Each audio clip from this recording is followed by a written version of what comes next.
So if we go back to 490 BC, we find the most disciplined, probably the most terrifying military force on Earth at the time. Oh, a Persian army. Oh, absolutely. Unstoppable. Right. But at the Battle of Marathon, they just turned and ran for their lives.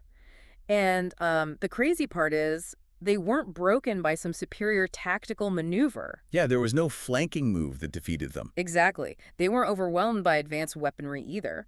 According to the ancient accounts, that massive professional war machine was defeated by, well, by a sound in the woods. Which is just wild to think about. It really is. They experienced this sudden, totally irrational terror that just shattered their ranks, and it sent them fleeing right into the sea. Total chaos. Yeah.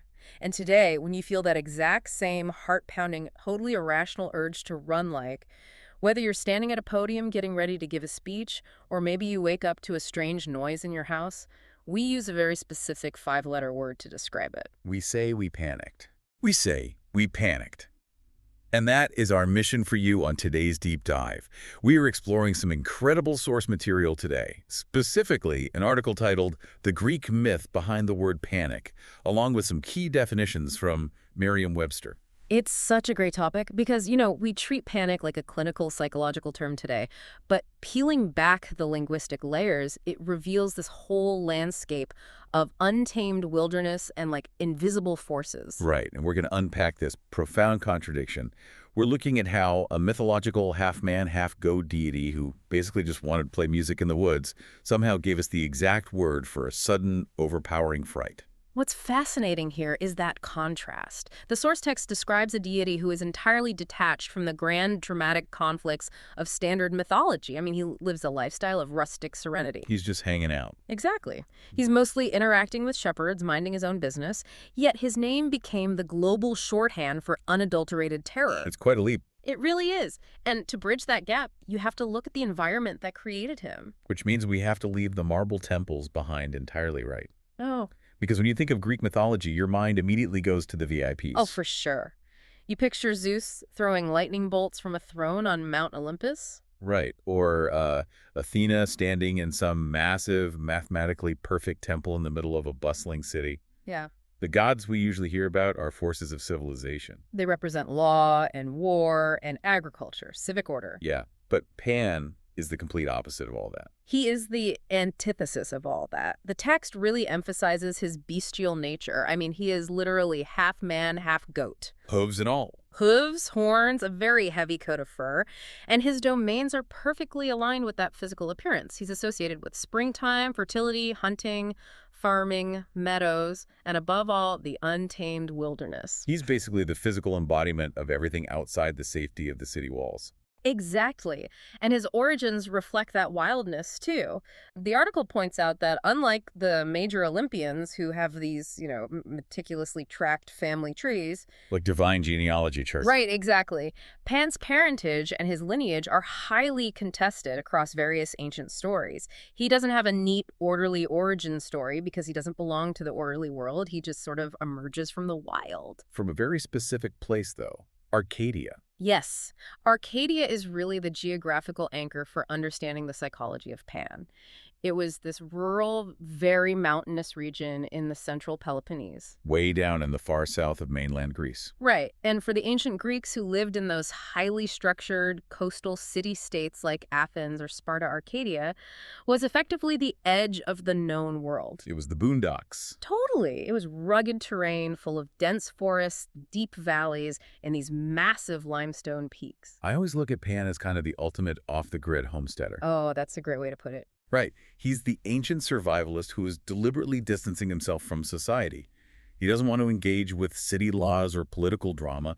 He just wants to wander the mountains playing his simple pipes. Which, as the article notes, are named after him, the panpipes. The panpipes. Exactly. Exactly. He is just a god of the mud and the undergrowth. And because he represented the unpredictable nature of the wilderness, the way people actually interacted with him was structurally very different from state religion. You didn't find Pan in a massive, expensive urban shrine. No, not at all. You found him where the boundaries of civilization ended. The text details how he was venerated in caves, grottos, open fields, and forest clearings. It was a deeply personal kind of worship, right? Very transactional. Highly transactional. Like if you were a shepherd trying to keep your flock alive through a really harsh spring, or maybe a hunter relying on the woods for survival, you didn't go to a priest in a temple. You wouldn't even have access to one out there. Right. You walked into a dark cave, you left an offering, and you essentially negotiated directly with the landscape itself. You were stepping into his territory. You were acknowledging that once you left the city, you were entirely at the mercy of the wild. Okay, so that sets the stage. But how does this peaceful, music-playing homesteader become a figure of sheer terror? Well, it comes down to visibility, or rather, the lack of it. The defining characteristic of the Arcadian wilderness is that it is incredibly dense and difficult to navigate. Pan was said to dwell in the thick undergrowth, so he was, by definition, an unseen force. And being hidden kind of makes him a blank canvas. Exactly. If you can't see the god of the woods, he just becomes the default explanation for everything in the woods that you can't understand. And the primary evidence for this, at least for the ancients, was animal behavior. The source text describes how shepherds would be out watching their flocks on a perfectly calm day. Just a normal Tuesday in Arcadia? Right. The environment is completely quiet, there are zero predators in sight. And then, seemingly out of nowhere, the entire flock just jumps up and bolts. Just massive, chaotic stampedes. Triggered by absolutely nothing visible. And hunters experience the exact same phenomenon. They'd be stalking an animal silently, doing everything right, only to have their prey inexplicably bolt right before the catch. Totally ruining the hunt. Exactly. I mean, from a modern perspective, we know how herd dynamics work. One sheep gets spooked by like a shifting shadow or something. A minor visual cue. Yeah, and its sudden movement triggers the prey drive in the sheep next to it. And within a fraction of a second, that physical reaction just cascades through the entire flock. It's an evolutionary survival mechanism. Which makes perfect biological sense. But if you're an ancient Greek shepherd sitting on a hillside, you don't know about cascading evolutionary triggers. You just see chaos erupting from silence. There's no rational trigger. So the blame falls on the unseen god lurking in the bushes. And the human experience in those woods was just as potent. Pan was blamed for all the peculiar, unnerving noises of the wilderness. Oh, I hate those sounds. Right. The unexplainable hoots, sudden cries, howls, or barks that just echo through the mountains. These were the sounds that really preyed on the minds of lone wanderers, or people who found themselves lost far from home as the sun started to set. Okay, let's unpack this for a second. Because isn't Pan just a metaphor for the fight-or-flight response? This raises an important question, actually. Like, were the Greeks literally believing in a goat man sneaking up on their sheep? Or was this just an ancient framework for psychology? Because when a hiker gets spooked by a snapping twig in the dark today, we know it's just the brain flooding the body with adrenaline. Weren't the Greeks essentially doing the same thing, just putting a mythological face on a biological reflex? That is the crucial insight here. They were doing exactly that, but without the distinction we make today between biology and theology. Oh, interesting. Yeah, I mean, we have the language of neuroscience today. We understand that sensory deprivation in a dark forest causes the amygdala to essentially hijack the brain's frontal lobe. The rational mind shuts down. Exactly.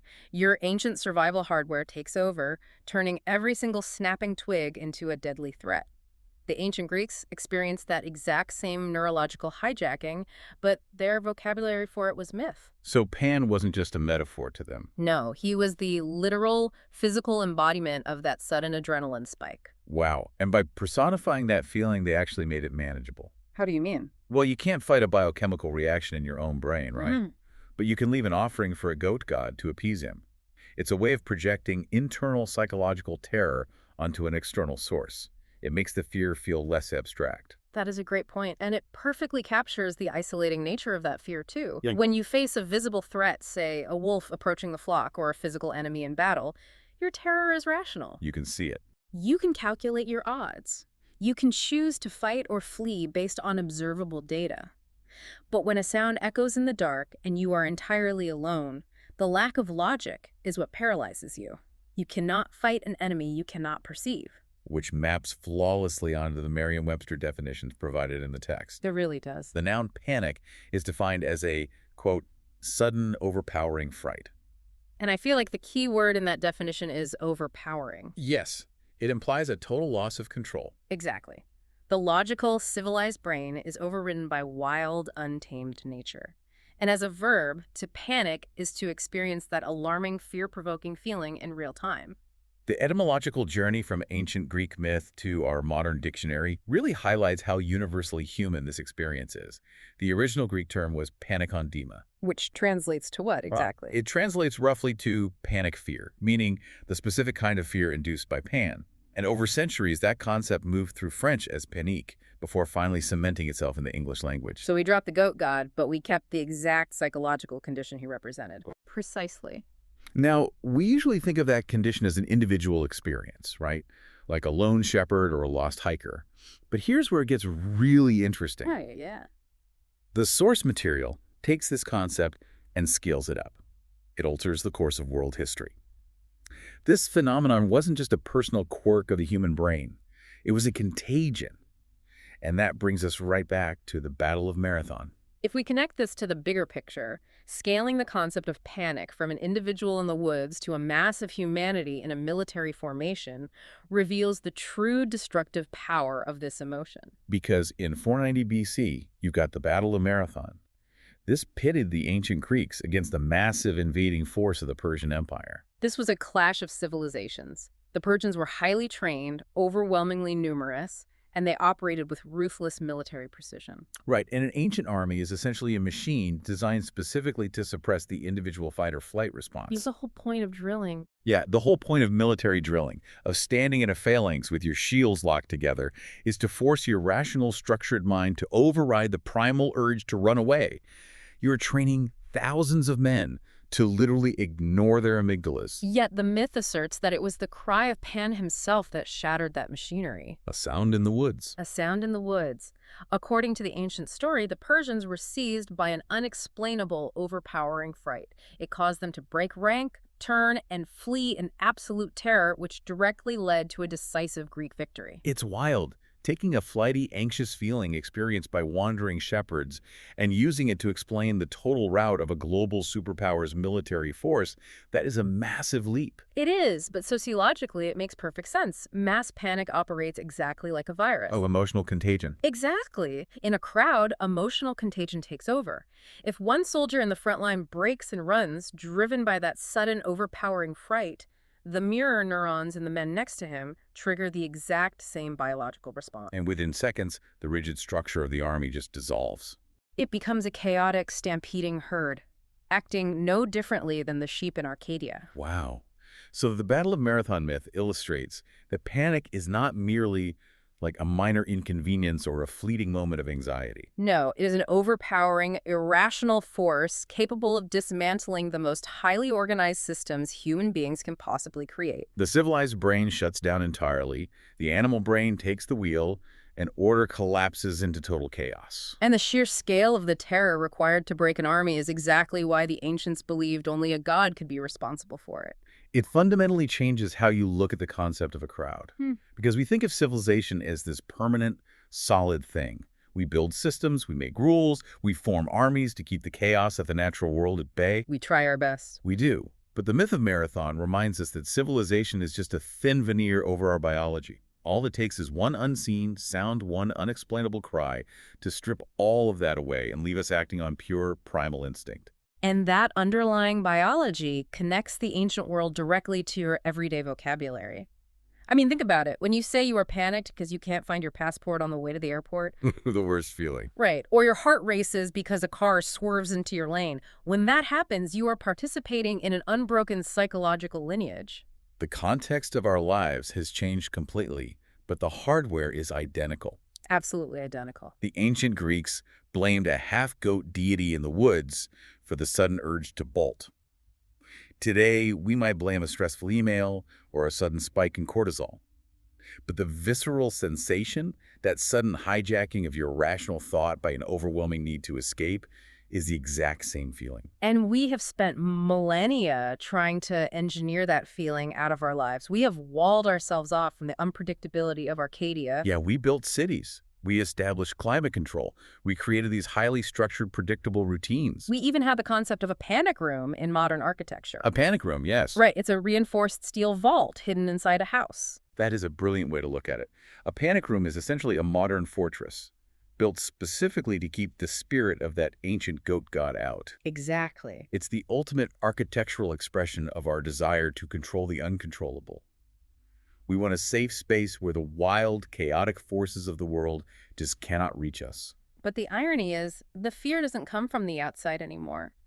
The wildness is built into our own neurology. We actually carry the Arcadian wilderness inside our heads. Oh, that's heavy.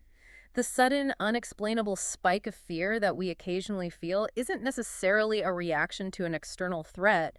It is our ancient alarm system misfiring in a modern world. We think we are so far removed from myths and monsters, but every time we use the word, we are unknowingly invoking the name of a wild god of the forest. We are carrying a tiny piece of ancient Greece with us every time our heart skips a beat. Which leaves us with, I think, a lingering question to consider about how we interact with our own environment today. I'd love to hear it. Well, if our very word for sudden, irrational fear comes directly from a woodland nature god, it begs the question, how many of our modern anxieties are actually rooted in a primal fear of the untamed natural world that we've so carefully walled ourselves off from? The next time you feel that sudden spike of fear in your chest when there is no logical danger around, ask yourself, is that just modern stress, or is that Pan playing his pipes in the distance? Man, that is a thought to hold on to. Thank you for joining us on this deep dive into the hidden history of the words we use every single day. It's a powerful reminder for you that beneath the surface of our clinical dictionary definitions, the ancient world is still very much alive, and it's actively shaping how we experience our own minds. So keep questioning the language you use, keep exploring the hidden forces around you, and as always, stay curious.